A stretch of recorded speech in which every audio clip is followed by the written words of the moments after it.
Hello बच्चों, आपका स्वागत है हमारे YouTube चैनल ओमवीर त्यागी फिजिसिस्ट पर। यहाँ पर हमारी ओम त्यागी फिजिक्स क्लासेस चल रही है, जिसमें हम चैप्टर कवर करा रहे हैं बच्चों को।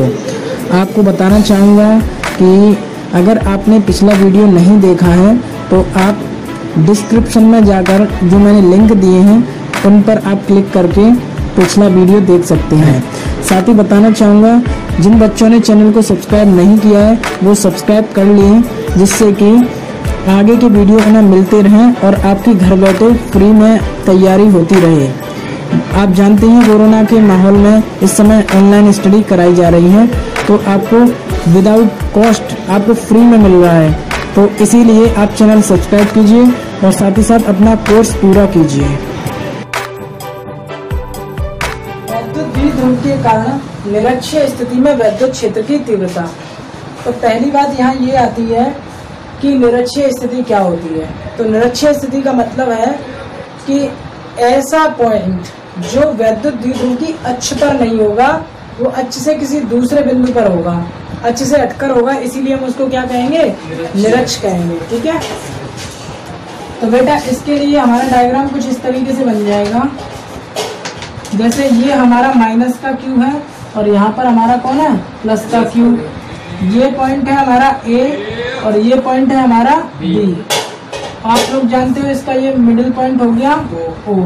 और हम जानते हैं द्विध्रुव में जो अल्प दूरी होती है कितनी होती है, 2l। ए से ये बी तक कितनी है, ए से बी तक 2l है। तो ये मध्य बिंदु होगा तो ये कितनी बढ़ जाएगी, l, और ये कितनी रह जाएगी, l। तुम लोग समझ गए। अब हमसे कहा जा रहा है कि इसके मध्य बिंदु O से R दूरी पर, ये कितनी दूरी है, R दूरी, R दूरी पर कोई बिंदु P है, कोई बिंदु P है जिस पर हमें वैद्युत क्षेत्र की तीव्रता ज्ञात करनी है। तो ये कितनी दूरी है, R। ठीक है, ये पॉइंट P है, इस पॉइंट P पर हमें वैद्युत क्षेत्र की तीव्रता निकालनी है। ठीक है। मैंने तुम्हें बताया है कि फॉर्मूला E का हमारा ये होता है E = 1/4πε0 Q/r²। ये फॉर्मूला किस चीज का है, वैद्युत क्षेत्र की तीव्रता का। वैद्युत क्षेत्र की तीव्रता ही हमें निकालनी है पॉइंट P पर। इस फॉर्मूले में ये जो वैल्यू है 1/4πε0, ये तो हमारी कांस्टेंट है, नियत वैल्यू है, इससे कोई फर्क नहीं पड़ना। फर्क है हमारा Q और R का। तो हमें Q और R पता होना चाहिए। R क्या है, ये वो दूरी है जो Q आवेश से पॉइंट की दूरी है, किस पॉइंट पर निकाल रहे हैं, समझ गए। Q आवेश से पॉइंट की दूरी को हम क्या कहते हैं, R।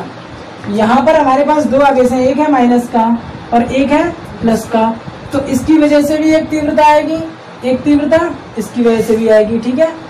अब माइनस Q से कहाँ पर निकालनी तीव्रता, बिंदु P पर, और प्लस Q से कहाँ निकालनी तीव्रता, बिंदु P पर। तो इसका मतलब आवेश से P की दूरी हमें पता होनी चाहिए कि नहीं, क्योंकि दूरी रखेंगे। तो इसके लिए दूरी पता करने के लिए हम क्या करेंगे, यहाँ से यहाँ तक एक लाइन खींचेंगे। तो ये लाइन खींच दी, ये हमारी दूरी हो गई कितनी, AP। इसी तरीके से प्लस Q से P की दूरी के लिए ये लाइन इधर खींच देंगे, इन दोनों को मिला देंगे। अब हमने लाइन तो खींच दी, अब हमें पता करना है कि ये दूरी है कितनी, वास्तव में कितनी दूरी है। तो तुम लोग जानते हो कि ये समकोण त्रिभुज बन गया AOP। देखो समकोण त्रिभुज बना कि नहीं, AOP, और इधर BOP, ये समकोण त्रिभुज बन गया। तो समकोण त्रिभुज में हम सीधे से पाइथागोरस प्रमेय लगा सकते हैं कि देखो AP का स्क्वायर बराबर हो जाएगा AO का स्क्वायर प्लस OP का स्क्वायर। बात समझ में आ रही है। तो AP बराबर हम कह सकते हैं अंडर रूट में AO की वैल्यू कितनी है, L², OP की वैल्यू कितनी है, R² प्लस R²। ठीक है। ये दोनों त्रिभुज एक दूसरे के बराबर हैं, ये लाइनें भी बराबर होंगी, क्योंकि यहाँ से L दूरी पर A पॉइंट है, L दूरी पर ही B पॉइंट है, और P पॉइंट इन दोनों के लिए एक ही जगह पे, अलग अलग जगह पे है नहीं है। तो जितनी दूरी ये होगी उतनी दूरी ये होगी, समझ गए ना। तो यहाँ से AP, चूंकि AP बराबर BP बराबर हो जाएगा अंडर रूट में R² प्लस L²।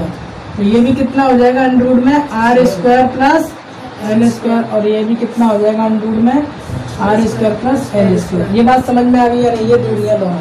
ठीक है। किसी भी डेरिवेशन में बेटा उसका डायग्राम समझना एक इम्पोर्टेंट बात है, समझ गए कि नहीं? डायग्राम समझ में आ गया तो हम उसकी पूरी थ्योरी लिख सकते हैं और पूरे डेरिवेशन को सॉल्व कर सकते हैं। तो अब बात आती है यहाँ पर विद्युत क्षेत्र की तीव्रता की। विद्युत क्षेत्र की तीव्रता सदिश राशि है, तुम लोग जानते हो, और माइनस के कारण तीव्रता की दिशा होती है अंदर की ओर, क्योंकि माइनस खींचता है और प्लस क्या करता है, धकेलता है। समझ गए? तो माइनस के कारण बिंदु पर अंदर की ओर होगी तीव्रता और प्लस के कारण बाहर की ओर होगी। तो यहाँ पर मैं माइनस की वजह से बिंदु P पर विद्युत क्षेत्र की तीव्रता ज्ञात करूं तो किधर इसकी दिशा होगी? देखो ये गए हम बिंदु P पर पहुंचे तो तीव्रता माइनस के कारण किधर होती है, अंदर की ओर। तो इसी लाइन पर तीव्रता अंदर की ओर आएगी, ये लौटेगी अपनी तरफ खींचेगी। बात समझ में आई या नहीं? ये दिशा होगी E1। सबकी समझ में आ गई? ये इस तरीके से खींचेगा अपनी तरफ ही, समझ गए? इस तरह से खींचेगा तो E1। अब हम पहुंचे प्लस Q आवेश पर। जब प्लस Q आवेश पर इधर जाते हैं और प्लस Q आवेश से हम क्या करते हैं, तीव्रता निकालें इस बिंदु P पर। प्लस Q आवेश से तीव्रता निकालेंगे तब क्या जाएगी, उसी बिंदु पर बाहर की ओर जाएगी। तो इसी लाइन पर बाहर की ओर चली जाएगी। किस तरफ? बाहर की तरफ होगा, यूं होगा कि नहीं? तो ऐसे चली जाएगी तीव्रता E2। बात समझ में आ रही है या नहीं? ये इतना समझ गए तुम लोग? समझ गए? ठीक है। यहाँ पर अगर मैं एक लाइन खींचूं इस तरीके से तो देखो क्या होने वाला है, जादू होगा। तुम लोगों ने फर्स्ट ईयर में सदिशों का वियोजन पढ़ा है। सदिशों का वियोजन में मैंने तुम्हें ये बताया था, जब प्रक्षेप्य गति कराई थी तब भी बताया था कि जैसे हम किसी बॉल को इस तरीके से फेंक रहे हैं तो उसका u वेग है, कितना वेग है, ये u। तो x अक्ष पे जिस वजह पे ये थीटा रखा होता है उस तरफ तो होता है u cos थीटा, और इसके लंबवत वजह पे होता है क्या, u sin थीटा। कुछ याद आया? तो इसी प्रकार से E1 और E2 बीच में जा रहे हैं, ना तो वो x अक्ष पे आ रहे हैं ना y अक्ष पे आ रहे हैं। तो E1 की अगर बात करें तो मान लेते हैं यहाँ पे कितना है एंगल, थीटा है। तो यहाँ थीटा होगा तो कितना थीटा यहाँ पर भी होगा। समझ गए? तो भैया यहाँ से बात आ जाएगी हमारी इस तरफ। जिस भुजा पर थीटा रखा होता है उसको क्या कहते हैं, कॉस, और उसके लंबवत भुजा को क्या कहते हैं, साइन। तो देखो ये थीटा रखा है इस भुजा पर, तो E1 ये रहा, तो E1 का एक घटक तो इधर आ जाएगा E1 cos थीटा, और इधर क्या हो जाएगा E1 sin theta, E1 sin theta. समझ गए या नहीं? थीटा वैसे तो ये भी नहीं है। हाँ, और जो साइड वाली लाइन है, हाँ बेटा ये वाली, या थीटा आपने इधर एंगल बनाया, हाँ तो वो जो साइड वाली नहीं आएगी, ये वाला थीटा है। हाँ, ये वाले से मतलब नहीं है। हमें थीटा कैसे पता चला? मैंने तुम्हें एकांतर कोण तो नहीं पढ़ाया, लेकिन 9th क्लास में तुम लोगों ने पढ़े होंगे कि जो थीटा यहाँ होगा वही थीटा यहाँ होता है। तो इसी तरीके से ये बात चली आ रही है, देखो अच्छे से समझ गए। तो ये थीटा क्या हो गया, यहाँ पर होगा। तो इस तरीके से इसके एक घटक इधर चला जाएगा तो दूसरा घटक आएगा नीचे। इसी तरीके से ऊपर वाला थीटा होगा। ऊपर वाले थीटा में क्या होगा, E2 का इधर क्या हो जाएगा, E2 cos थीटा हो जाएगा, E2 cos थीटा हो गया। और इसके लंबवत ऊपर की ओर, क्योंकि E2 की दिशा किधर है, ऊपर की ओर, और E1 की थी नीचे की ओर, इसीलिए E1 का साइन थीटा नीचे आ गया लंबवत दिशा में, और इधर cos थीटा के लंबवत वो चला जाएगा ऊपर की ओर, ऊपर की दिशा में। ये पॉइंट P है, तो यहाँ से ये ऊपर पहुंच जाएगा क्या, E2 sin थीटा। ये सबकी समझ में आ गई या नहीं? ठीक है, सब लोग समझ गए होंगे। जिस भुजा पर थीटा रखा होता है उसको कॉस कहते हैं और उसके लंबवत भुजा को साइन कहते हैं। तो E1 की दिशा नीचे थी, इस वजह से इधर E1 sin थीटा नीचे आया। E2 की दिशा ऊपर थी, इस वजह से E2 sin थीटा ऊपर गया, और ये दोनों एक ही दिशा में आ गई। ठीक है सर? हाँ बोलो सर। जो ऊपर थीटा कहाँ से, मतलब ये चीज समझ नहीं, मतलब बिल्कुल ऊपर थीटा कैसे आएगा, देखो कि यहाँ पर जो थीटा है उतना ही थीटा यहाँ पर बन गया। ठीक है, अब दो तरीके हैं यहाँ पर थीटा पहुँचाने के, दो तरीके। एक तो यही है कि अगर हम यहाँ से यूँ करें, ठीक है, और यहाँ पर एक लाइन खींच दें इस तरीके से यहाँ, तो यहाँ पर भी थीटा हो जाएगा। फिर शीर्षक मुख कोण होते हैं बेटा इस तरीके से, कि जो थीटा यहाँ होगा वही थीटा यहाँ होगा, जो x यहाँ है वही x यहाँ है। समझ गए? इस तरीके से इनको कहते हैं शीर्षाभिमुख कोण, आमने सामने कोण बराबर होते हैं। 9th क्लास की प्रमेय है ये, ठीक है। तो जो इधर थीटा होगा वही कहाँ होगा, देखो शीर्षाभिमुख बन रहा है कि नहीं ये थीटा बराबर ये थीटा, तो यहाँ पर जो थीटा है वही यहाँ होगा, वही यहाँ होगा, तो ये ऐसे करके वही यहाँ होगा। और इस हिसाब से अगर इसकी बात करें तो ये थीटा इधर है, वही थीटा यहाँ पर होगा। इस तरह से ये आगे बढ़ते हैं। कोई दिक्कत वाली बात नहीं है बेटा, तुम इतना याद करोगे मत। एक थीटा से तुम्हारा काम हो रहा है तो दूसरे थीटा के पास क्यों जा रहे हो, कि नहीं? सीधा सीधा समझ में आ रहा है कि ये बटा हुआ भाग लग रहा है कि नहीं? अगर देखो बटा हुआ साफ साफ दिख रहा है आधा भाग, तो अगर थीटा नीचे है तो थीटा ही ऊपर। इतना समझने के लिए बता रहा हूँ, ठीक है। लेकिन हर क्षेत्र में ऐसा हो ये पॉसिबल नहीं है, ठीक है। अब इसमें हम आगे बढ़ते हैं। माइनस क्यू आवेश के कारण, माइनस क्यू आवेश के कारण बिंदु P पर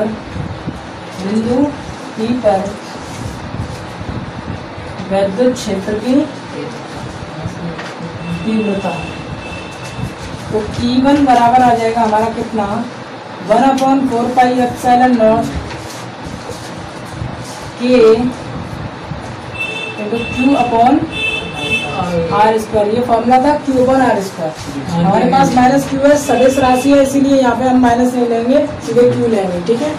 अब दूरी कितनी है माइनस क्यू से P की दूरी कितनी है, देखो अंडरवुड में are square plus L square, तो यहाँ पर क्या आ जाएगा, अंडरवुड में are square plus L square का होल स्क्वायर, ये हो जाएगा, ठीक है। तो E1 की वैल्यू हो जाएगी यहाँ से 1/4 pi epsilon naught K into Q upon are square plus L square. ये सबकी समझ में आ गई बात या नहीं? क्योंकि दूरी का स्क्वायर होता है Q अपॉन आर स्क्वायर, तो आर हमारी क्या है, ये अंडरवुड वाली दूरी है, तो अंडरवुड में स्क्वायर कराए तो स्क्वायर से अंडरवुड कैंसिल हो जाएगा। समीकरण नंबर 1। इसी प्रकार प्लस क्यू आवेश के कारण, प्लस क्यू आवेश के कारण बिंदु P पर विद्युत क्षेत्र की तीव्रता, तो E2 बराबर क्या हो जाएगा, 1/4 pi epsilon naught K into Q upon, यही हो जाएगा सेम, यही दूरी हो जाएगा, are square plus L square. समीकरण नंबर 2। समीकरण 1 और 2 से E1 बराबर E2 है। समीकरण 1 व 2 से E1 बराबर क्या हो गए, E2 है। E1 की वैल्यू देखेंगे 1/4 pi epsilon naught K, 1/4 pi epsilon naught K Q upon are square plus L square. यहाँ पर भी 1/4 pi epsilon naught K Q upon are square plus L square. दोनों चीजें बराबर हैं, तो मैं कह सकता हूँ कि E1 बराबर E2 है, ठीक है। हमें पता चल गया कि E1 बराबर E2 है, और हम साथ साथ देख पा रहे हैं यहाँ पर साइन थीटा नीचे, साइन थीटा ही ऊपर है। इसका मतलब ये बराबर हो गए, E1 बराबर E2 के तो हो ही गया। साइन थीटा आपस में बराबर हैं, तो जितनी वैल्यू ऊपर है उतनी वैल्यू नीचे है, यानी एक दूसरे के बराबर और विपरीत होंगे तो एक दूसरे को निरस्त कर देंगे, काट देंगे, खत्म कर देंगे, तो बचेगा क्या हमारे पास, केवल कॉस थीटा बचेंगे 1 और 2। तो ये दोनों एक ही दिशा में होने की वजह से जुड़ जाएंगे। हाँ, तो अब यहाँ पर हम क्या कहेंगे कि E1 साइन थीटा मतलब विद्युत क्षेत्र की तीव्रता E1 और E2 के ऊर्ध्वाधर घटक, ऊपर जो इस अक्ष पर होते हैं, बाई अक्ष पर, उन्हें कहते हैं ऊर्ध्वाधर घटक, और जो क्षैतिज घटक होते हैं जो एक्स अक्ष पे आते हैं, ठीक है। तो ये एक्स अक्ष पे तो इन्हें कहेंगे क्षैतिज घटक, और ये ऊपर नीचे वाली दिशा में है तो ऊर्ध्वाधर घटक, ठीक है। तो कहेंगे कि विद्युत क्षेत्र की तीव्रता E1 तथा E2 के ऊर्ध्वाधर घटक परस्पर बराबर और विपरीत होने के कारण एक दूसरे को निरस्त कर देते हैं, तथा E1 cos थीटा और E2 cos थीटा एक ही दिशा में होने की वजह से जुड़ जाते हैं, तब बिंदु P पर परिणामी तीव्रता, ठीक है। इतनी थ्योरी लिखने के बाद हम ये आएंगे बिंदु P पर परिणामी तीव्रता, बिंदु P पर परिणामी तीव्रता। परिणामी तीव्रता क्या होगी कि E बराबर हो जाएगा हमारा, दोनों जुड़ जाएंगे इनकी दिशा में, E1 cos theta plus E2 cos theta. और मैं बता चुका हूँ कि ये दोनों क्या है, बराबर है। मैं E2 की जगह भी क्या लिख सकता हूँ, E1। तो 2E1 cos थीटा हो जाएगा, 2E1 cos theta, E1 cos theta, E1 cos theta, 2E1 cos theta. ठीक, तो यहाँ से हम कह सकते हैं 2 E की value 1/4 pi epsilon naught K into Q upon R square plus L square. बेटा तुम देखना ये दिखाई दे रहा है या नहीं? तो हमारे पास वैल्यू क्या है, E equals to 1/4 pi epsilon not.